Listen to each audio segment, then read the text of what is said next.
Hey, church. So this week we're going over John chapter 16, verse 5 through 33. And this is just going to be a real quick kind of series of thoughts on this passage. Just want to encourage you as you're reading it for yourself that the Holy Spirit would kind of open your eyes to the meaning of this text. You would be able to take it and internalize it, and then like live it out. That's what we pray for every text. This one is tricky. I'm going to assume that you have read it already. If not, go ahead and pause the video right now and read John 16, verse 5 through 33. This is basically Jesus' farewell to his disciples. At this point he's about to go out of the garden, out of the Last Supper and head to the garden where he's going to be arrested. Most of his disciples wouldn't see him again between this conversation and his resurrection. So it's a pretty like gloomy text if you just take it at its face. Imagine that you're one of these disciples, right? That you have come across this guy just in the course of your life. You were a fisherman or a tax collector or a farmer or something, and this crazy rabbi came along. And he picked you out of a group and he says, I'm going to make you a fisher of men. Come and follow me. And it just takes you on this whirlwind of a couple years, right? Probably 3 years of ministry. This dude can gather crowds of thousands. He could legit be the guy, right? So this is all of your cultural expectations, all of your hopes of the Messiah could be him. And they've done this big triumphant entry. Now he's taken them to dinner and just done this weird kind of speech about the Spirit being able to fill in all the gaps. And what does this mean? I and the Father are one. If you've seen me, you've seen the Father. And now he's said to them, I'm about to leave. I'm about to depart to the Father for a little while. And what these disciples find is that they are just filled with fear and grief and doubt and sorrow. And so the bulk of this passage, the heart of this passage, is what Jesus does with their doubt and fear and grief and sorrow, which I think is really meaningful for us to like observe. What does he do when the 12 people around him lose heart? And I see a specific progression in these verses that I want you to follow along with. Verse 6, Jesus calls out that sorrow has filled your heart. I see the sorrow in your heart. Verse 7, he says, it is to your advantage that I go. He's taking what they're afraid of and he's saying, this is actually for your good. Something good is going to come out of this. Verse 14, he says this Holy Spirit is going to declare Jesus' truth to you and in this way glorify Jesus. And verse 20 says your sorrow will turn into joy. You will be sorrowful, but your sorrow will turn into joy. And so what he's just done in those verses is said this sorrow is here and it's present, but God is going to use that to turn into joy. And then he proceeds, verse 24, he says your joy will be full. Until now, you've asked nothing in my name, but ask whatever you want, and you will receive. Ask and you will receive, and your joy will be complete. It'll be full. And so, verse 29, his disciples start going, okay, finally, you're making sense. Finally, we know that you know all things, and you don't need anyone to question you. This is why we believe that you came from God. And Jesus goes, now you believe? Like, that's what did it? Perfect. Great, because it's go time, right? The time is coming and has now come when you will be scattered, each to his own home, and leave me alone. Yet I'm not alone, for the Father is with me. And then verse 33 is just an all-timer.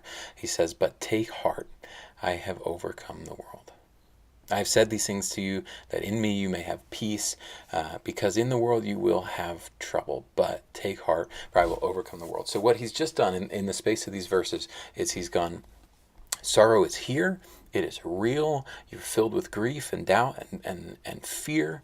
But it's better for you that I go, right? It's better that this crutch be taken away because I'm going to replace it with something even stronger. The Holy Spirit is going to be with you. Your sorrow will turn into joy. Your joy will be made complete. In this world you will have trouble, but take heart, I've overcome the world. And so two things make the difference here, right? Two things make the difference between filled with sorrow and joy is complete. And you are smart. You probably already saw this in the text. The two things that make the difference from where they are today to where they will be when their joy is complete. One, they'll see the resurrected Jesus, right? They'll see Thomas is going to touch his hands. They'll have lunch with him.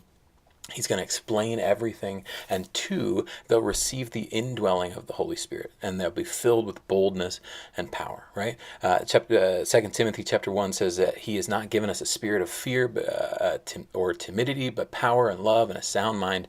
And this is what the Holy Spirit does for them. He takes them from this place of sorrow, fear, grief, and doubt, and he takes them into confidence, boldness.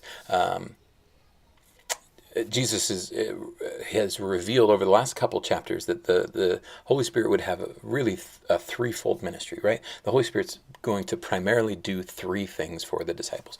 Number one, he would convict the world. That's here in this passage, verse 8 through 11. Verse 12 through 13 says he's going to enlighten the disciples. He's going to teach them the things that they need to know. He's going to fill in the gaps. And then verse 14 through 15, he's going to glorify Jesus, right? So at the beginning of this, we've got disciples who are like Jesus, like, I'm leaving, and they lose their minds. And then he goes, here's what's going to happen. You're going to see the resurrected Christ, and the Holy Spirit is going to fill in all these gaps. He's going to enlighten the disciples, glorify Jesus, and your joy will be made complete. And so I just want to encourage you today. The same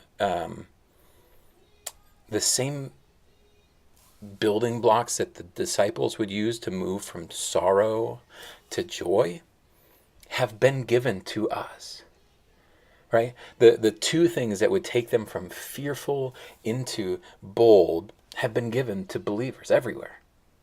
You have experienced the risen Christ. If that story for you is still in the realm of myth and fantasy, you need to do some research, right? The resurrection of Jesus is about as well established as anything in the ancient world, right? If you believe in Cleopatra, that she existed, you can believe in the resurrection of Christ. There's about as much evidence for him, right? We have experienced the risen Christ, and we have the gift of the Holy Spirit. This is given to believers throughout the world, and we have received the Holy Spirit. The Holy Spirit comes to the church. He works in and through the church, the group, right? The Holy Spirit doesn't minister in a vacuum. He doesn't float in some ghostly way around the world looking like for something. He works through the people in whom he lives, right? He lives in us, and he works in us and then through us. Jesus never acted on his own initiative, but he only in obedience to the Father. And the Spirit would do the same thing, right? Jesus was always obedient to the Father. The Spirit is always obedient to the Father. He wouldn't conflict with anything that Jesus had taught, but the source of both of their teaching was from the Father. And so the Spirit would really be taking what the Father had given the Son and explaining it, unpacking it, giving it significance to the disciples, and now to us. Okay? So they've moved from fear into fullness of joy because of the resurrection of Christ and because of the presence of the Holy Spirit. And for us, every day of our lives, full joy is at our fingertips, right? It's not circumstantial.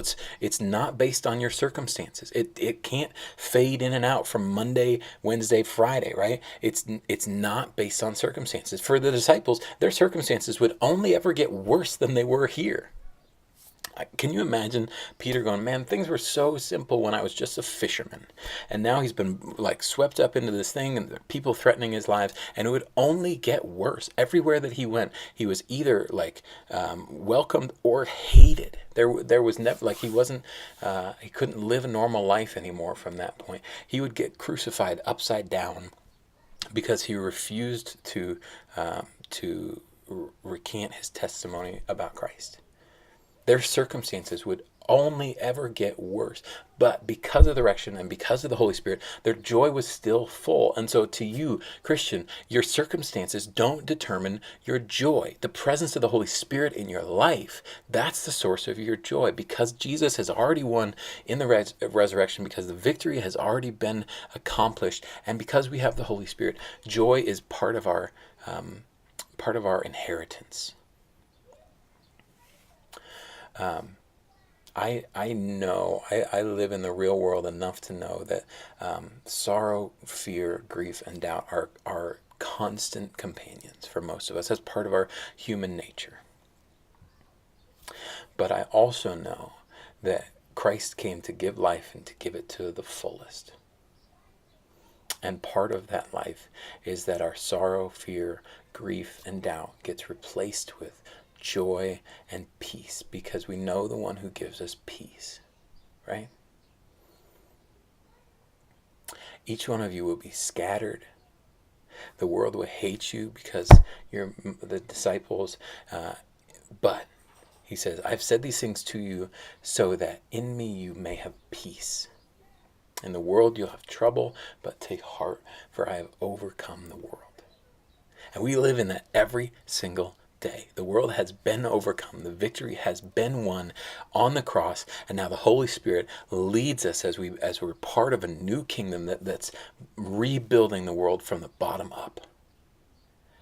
And that's our inheritance as sons and daughters of the King of Kings. So, just a couple quick thoughts for you. My prayer is that as you're unpacking this passage this week, that it would be really just meaningful for you, that you would self-discover in this God's promise to you. The world is going to be troubled, but take heart. I have overcome the world. Okay? Love you, church. You're not dismissed, but you're sent.